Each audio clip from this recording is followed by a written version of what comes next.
Hello there, it's Jan here from JB Crafts. Thank you for joining me today. I am back with another tutorial for you, and this is something very different for me today. A lot of you that know me or that have followed me for a little while now know that I'm very much a throw everything at a card kind of girl, and I have to focus on stepping away from it and not adding too much detail.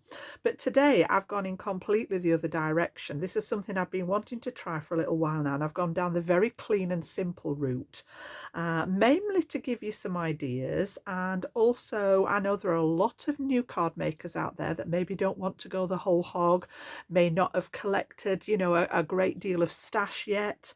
So yeah, simplicity at its best. And there are lots of different interpretations of this as far as clean and simple is concerned.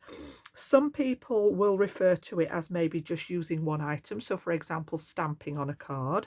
Some people refer to it as being a flat card with no layers, and quite a lot of people refer to the clean and simple design being something that still has quite a lot of white space. So this is my take on it. It may not fit everybody's rule for clean and simple, because I have done some matting and layering and I have used some foam tape under my main panel. But what I did go for was quite a lot of open white space in the card. It's a white card blank. I've got a white matte layer. I've got the front panel, and I'm going to show you how I've actually done this. It's an inlaid sentiment today. So I had this little happy birthday die in my stash for a while, and I thought this would be a great one to choose for showing you this particular technique. So the sentiment is actually inlaid into the card panel. It's all flat, so there's no dimension on the actual sentiment at all. The foam is under this main focal layer. And then just to break up the background a little bit, I'll show you how I've done this. I just wanted to include the three colours that I've chosen in that background, just as a hint to tie it together. Now, choosing colours, again, you can go down any colour route with this. You could do it monochromatic, so it could be just one colour. I think it would look great in black and white, actually. I think that would be a really striking effect. But I sort of revisited my colour wheel, and I've actually chosen three colours. I've chosen the green, which is a secondary colour, the blue, which is a primary colour, and the violet, which is a secondary colour. So I've got three colours that are essentially following each other on the colour wheel. And the way that I always think about this is, if you're working in any kind of rainbow order, you're not going to go wrong as far as colours are concerned. So obviously the green, the indigo, the violet are the latter half, the second half of those rainbow colours. Now I've gone sort of slightly in between there, because I've gone more for a blue green, and I've picked out a very pale sort of almost like a duck egg blue. My green was much more of the yellow green here, and these are just scraps of card. I've gone down this route here with the yellow green, and then the violet was more of the blue violet, and it's more of a tint of that the violet blue there with that lilac-y shade. So essentially I've gone sort of from green yellow, I've skipped two, and then I've got the blue green, I've skipped two, and then I've got the violet blue. So they're basically following that green, blue, violet shade in the rainbow. So that's how I arrived at the colours there. So pop that to one side. You could equally do this in the beginning half of the rainbow. So you could do your reds, oranges, yellows. You could pick the middle and go for the orange, the yellow, the green. There's so many different formats, but this is what I landed on. So it's a 7x5 top folding card. And then I have just put a very simple sentiment inside there just to stabilise. I think it adds strength to the cards, especially the top folding ones. You used to get, this happen. When I first started crafting, this happened a lot because I'd put so much weight at the front. But just adding that extra layer inside, and it's just one layer of cardstock that I've stamped on, just helps to stabilise it and stand it up a little bit better. So show you what we've actually we've got going. I'll pop that to one side, and I'm going to bring in first of all the piece to do my matte layer on the top of the card. So this is actually the piece that we're going to put our sentiment into here. Okay, and this one measures 6 1/8 by 4 1/8. All right, so that's where we've got to here.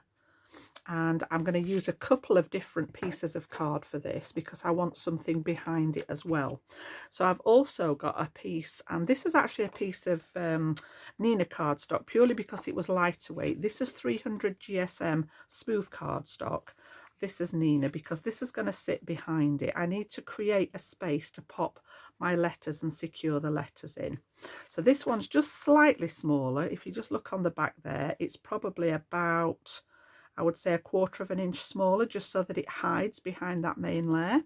So I'm going to put that one to one side for a second. Now my die, again, this is one that I've had. I have a little wallet full of happy birthday dies that I've collected over the years. And again, there's no name on this one. But what I'm going to do is I'm going to place that right in the center of my design with a little bit of tape, just to secure it in place. So I'm just going to visualize sort of, you know, the whole piece and get this. And it is a little bit of a wonky font, so it doesn't matter if it's not perfectly straight here, but I want to sort of look around about the same space here and around about the same space top and bottom. And then I'm just going to tape that in place. And I've got my plates here for my Gemini, which I'm going to pop on here. Just pop them in at an angle like so. Pop the others on top, and then I've just got to pop behind me for my Gemini and pass these through the machine here. So you can hear that working away in the background. And then when we take these back off here, we should have that nice cut through the back there. So let's have a little look then. We can just release that off nicely. And I do need to keep certain parts from this white layer. So let me just release the tape off there. Just want to roll that back so that it doesn't snag my card. And I find if you roll it like this, it does help not to snag the surface of your cardstock. Little tiny bit there that's escaped. Come away, that's it. And then we want to keep the centres out of any of the letters that have those spaces in. So what I'm going to do is I'm going to pop all this out. There's a little bit escaped there already. Now the die is going to come off and leave some of them inside, but the ones that have stayed in the die, I'm just going to leave that there with those inside. And then the rest of the letters I want to pop through here. So the letters that are freestanding I'm not too worried about. It's the ones like this one that have the inside piece in that I want to hang on to. So let's get rid of those individual letters. But I want to make sure that I keep that centre out of the D. And pop all those ones to one side. And then we've got our aperture here in the middle. So what I'm going to do is I'm going to pop this piece behind. But before I do that, I need to make these little letter apertures sticky. Now I've actually used some adhesive sheet for this. I've got several packs of this. There's lots of manufacturers. This just happens to be a Crafter's Companion one. I've also got one from Sticks too, and I think I've also got one from Creative Expressions, but it's a double-sided sticky sheet. And all I've done is I've cut a piece of that so that it covers, just measured how wide and how tall my sentiment was. And I'm going to pop this on the back so that it covers all that area where the letters are. So we'll flip this one over. Move that for a second, and all I'm going to do is release the backing paper off here. So you've got one side that peels away, and then I'm just going to position this on the reverse of the piece that I've die cut so that it encompasses all those letters that we've just cut out there. Give that a press down, not too hard because I don't want to stick it through the back into my desk. But what I am going to use is the wax piece that I've just taken off as the release to use that now, because this won't stick to the sticky. So I want to make sure that all the bits in between the letters are nicely sealed onto that sticky paper behind it there. There we go. We can keep this to press the letters down as well. So then what I'm going to do is I'm going to inlay my letters. So I had a look through my scrap stash. You can see where I've actually cut these. I've got the pale blue, the lilac there and the green. You can see where I've cut that same die out to create the letters, and I had a little stash of letters. Now I have used, obviously I started with the green on this one, and I've worked my way through the pattern, the green, blue, violet, green, blue, violet, etc. So I could have recut them and done them again, but all I've done is I've moved them on one so that I could reuse what I'd cut rather than wasting it. So I had a lot of letters left, obviously, that I hadn't used, and all I've done is go through them here, and I've lined them up ready so that you can see we've just moved on one this time. So I've actually got blue, violet, green, blue, violet, green, and literally just move them on so that I could use it what I'd already die cut rather than using more and wasting the cardstock. So what we're going to do is take each of these individually, and it's really, really simple. This very effective when it's finished, but we're literally going to take these, and I do advise if you've got tweezers, they are a massive help, and make sure it's the right way around, Jan, and literally inlay these, and they will drop right into that aperture that we've got there and lay nice and flat inside. So again, I'm going to take the next one here and just work my way along, dropping those letters back in, making sure that they just sit nicely. I'm not too worried about how well they're stuck yet because we can press them down when we've finished. Now then, that's the wrong P, Jan. I've pulled out the big one, so let me just grab my stash that was left over, and I need that one. These are, I've still got some left. You can see I've got enough to do sort of a third version of this if I needed to, but it was that smaller one that I needed for here. So that one's going to drop in there. And then I've got my Y. So we're just repeating those colours to get that pattern. So the blue, violet, green, blue, violet. We're going to come back to the green at this side for the B. And as I say, it's very, very simple to do this. It's quite addictive, actually. Whatever colour scheme. You could do this with pattern paper as well, actually. I think it would look quite good with pattern paper. Now, the little flame, it's like a little flame as a candle, this, with the die. I'm just going to use my sticky tool that I use for picking up my beads for that one. I think that'll work better for that one. Now we're going to come back to that violet again, and they just sit, because we've used the die, you've not got any concerns about whether they're going to fit, you know, have you got everything slightly off. It just pops back in there. And then this one's actually, I like the H, that it's an outline one here. It just throws a completely different look.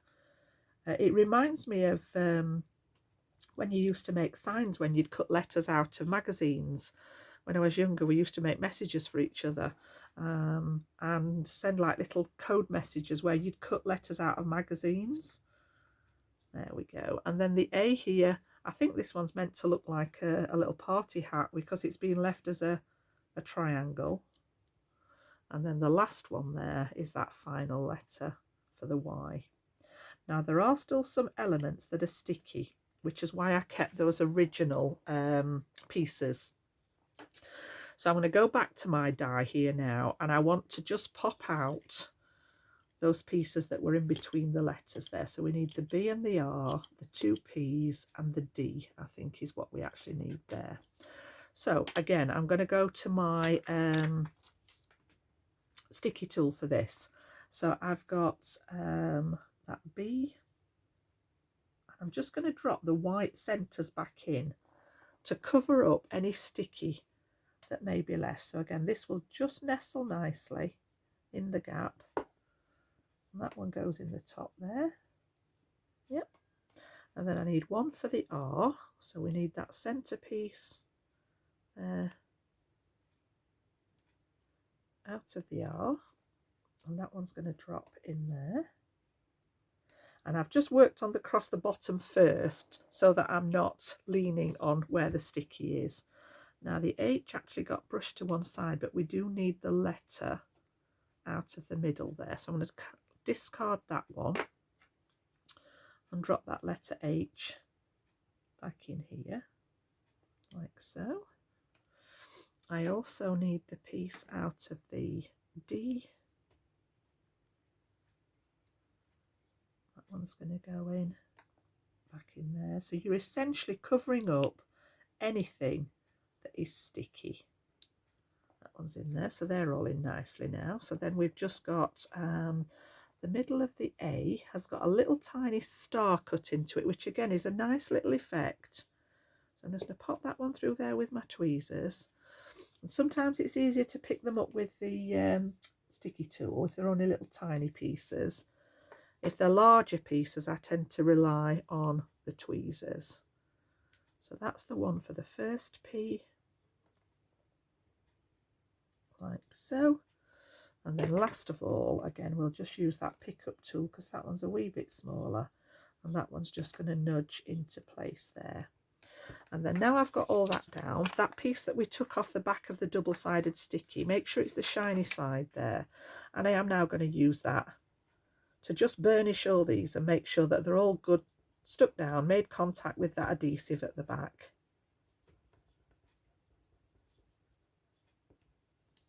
And we're good to go. Okay, so we've now got sticky on the back of here. So you could leave this as it is actually and mat it straight onto another layer. What I actually did was cover this with another piece of cardstock. Just looking at it now, actually, that wasn't necessarily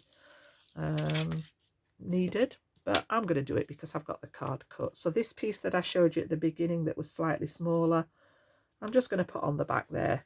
Use that sticky and get that stuck into place. So we've now got our first part of the card done. We've got that happy birthday sentiment. Just get that one nudged into place there. Okay, and we're good to go. So I can move the die out of the way now. And then what I've done is I've created a series of layers now to go on the card. And we started off with a 7x5 card blank. So this is actually one out of the many craft boxes that I collected while I was working with Crafters Companion. Taken them, dismantled them all, taken them all to pieces because they were taking up so much room. And I've put all the card blanks together, all the envelopes together, all the embellishments together, etc. So 7x5, and that's how I started measuring what this needed to be. So I've gone down in size, I've got a matte layer to put behind it, and this is where I arrived at what size I wanted to work at for that top panel. So 7x5 here on the background. Then I'm going to bring in some more layers. So for the back of this one, when I'd got all the white together, if I just bring this one in here, this is going to be my matte layer to go behind it, and then the white again.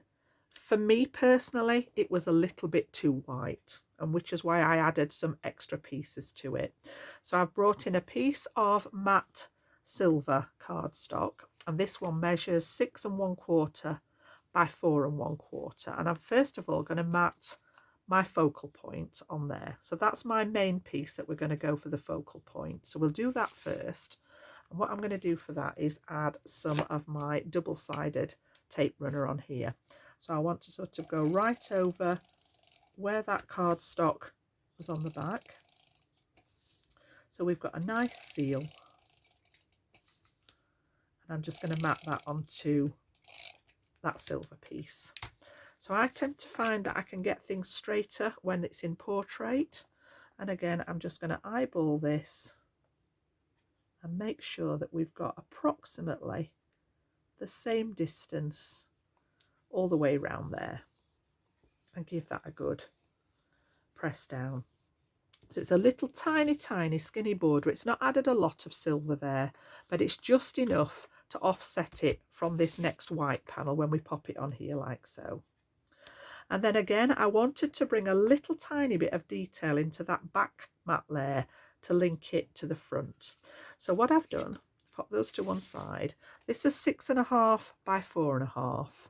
And what I've done is I've used some strips of, again, this is all textured cardstock from my stash. And I've chosen the 3 colours that I was working with here.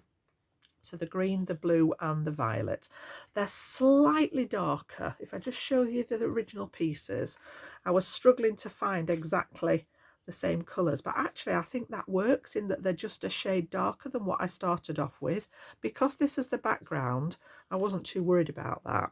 And I'm just going to pop these across. Now, you don't even need a full length of this. I chose the length because I'm busy trying to use up my scraps, but you're only actually going to see this tiny little bit. So if you've only got scraps left over, and looking at it now, I probably could have got away with slicing some pieces off here, but this is how Jan's mind works. And what I've done is I've just measured my cardstock. So first of all, I found the centre of the card, and with a pencil, my strips measure 1/2 inch in width. So the centre of this would have been 2 1/4. So I've gone 1/4 inch either side and made myself a little mark that gives me a 1/2 inch band in the centre.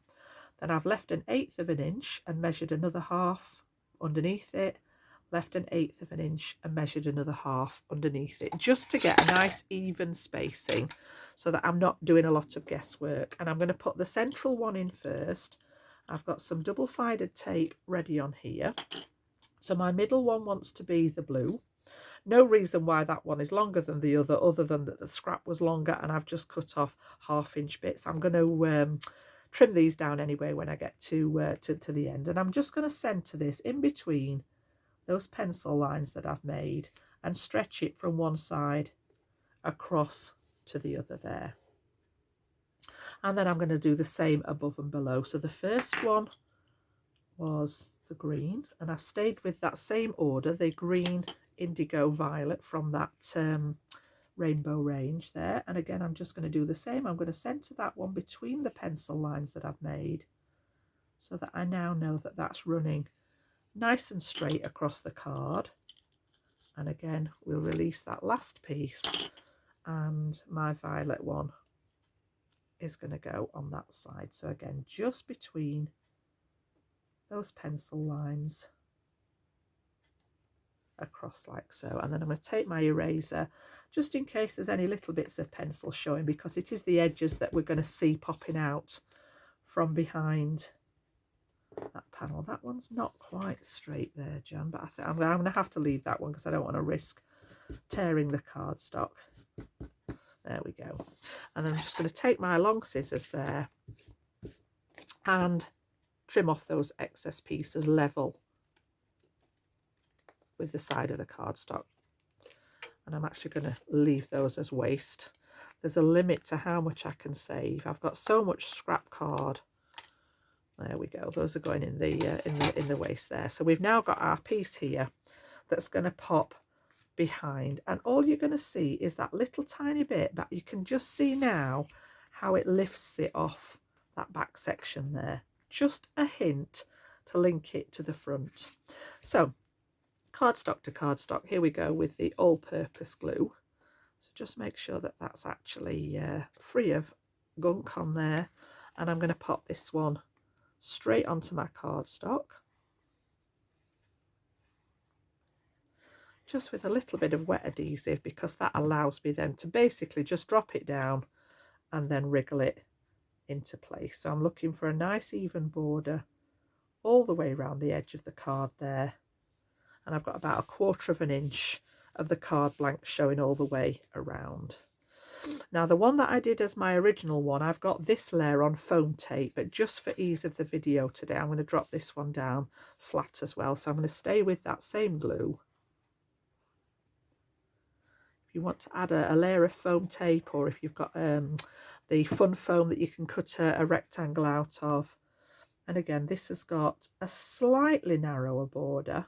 I like to just offset the borders just a fraction. And then we're going to position that one and make sure that we've got everything in place. And then I'm just going to use my block. I didn't get a chance to clean this yet. Pop it on there just to make sure that everything dries nice and flat. Now the die that I was using comes with some extra little pieces, and one of them was this little tiny one that cuts out the tiniest little party hat, a little sort of star shape. There's an extra dot in there. I haven't used the dot, I've just used the 2 little hats and the 2 star shapes there, and I'm going to use these as extra embellishments on the front of the card. Now the one that I did for my main card I did in blue and violet because I had the green here and I wanted the 3 colours. Same here, we've got the green with the blue and violet. Now, because I changed the order of the letters, I've gone to the violet and the green for this one. Because our first letter was blue, I've actually gone to the violet and the green. So I'm just going to add these on as extra little embellishments. And I'm going to flick over to my precision glue tip for this. So this has got my acrylic glue in. And again, I'm just going to pop the tiniest little bit on the back of these here, just to secure them. And again, just tap off any excess. And we're going to pop one of those, and then the green one. That one had less on it there. So yeah, I just want a couple of those at the top there. And I'm going to come across this way, and we're going to land a little bit lower down. And I'm going to put, because those are so small, I'm just going to put a dab of glue onto my card blank, and then use my pickup tool to pick those little stars up like so. So again, it's just coming across that way. And then last of all, of course, you know, there is one thing missing from my design, and that's a little bit of bling. And again, these were out of one of those same craft boxes. I've got a stash of white pearls. I didn't, again, I thought about using the colour, but I didn't want to overload the colour, and I wanted to emphasise the amount of white space that was on the card. So I've gone with a white pearl finish, and you can just see if I bring this one in. Again, I've carried on with that theme from the hats across the centre there and back down the other side, and I've just added, it's usually an odd number, there are 5 little white pearls there just to finish off the design. And then on the one that I'd made previously, I have cut another panel that's the same size as the background piece, and I've just added a sentiment inside there. So that's my design for today, an inlaid sentiment using those corresponding colours, so part of the rainbow wheel as far as the colour wheel's concerned, with the green, the indigo, the violet, so the second half of that colour wheel. And again, my attempt at making a very clean and simple card, and I am quite pleased with it actually. It's not particularly my style of card making, but I did really enjoy it, and I think it would be great, very simple to do as you saw, but be great to do in maybe different colourways, maybe 3 or 4 cards, and then make a little gift box to pop them in as note cards. So I mean, happy birthday tends to be the occasion that I think we make the most greetings cards for throughout the course of the year. It's the most popular occasion, so to have maybe a little set of 4, either all in the same colour or all in different rainbow orders, and pop these in a box, you know, as a gift set, I think would be really, really nice. So yeah, that's my design for today. If you've enjoyed the tutorial, please give it a thumbs up. And any subscriptions, if you're not subscribed to the channel yet, would be greatly appreciated. And I will be back very, very soon with another video tutorial for you. So bye bye for now, folks.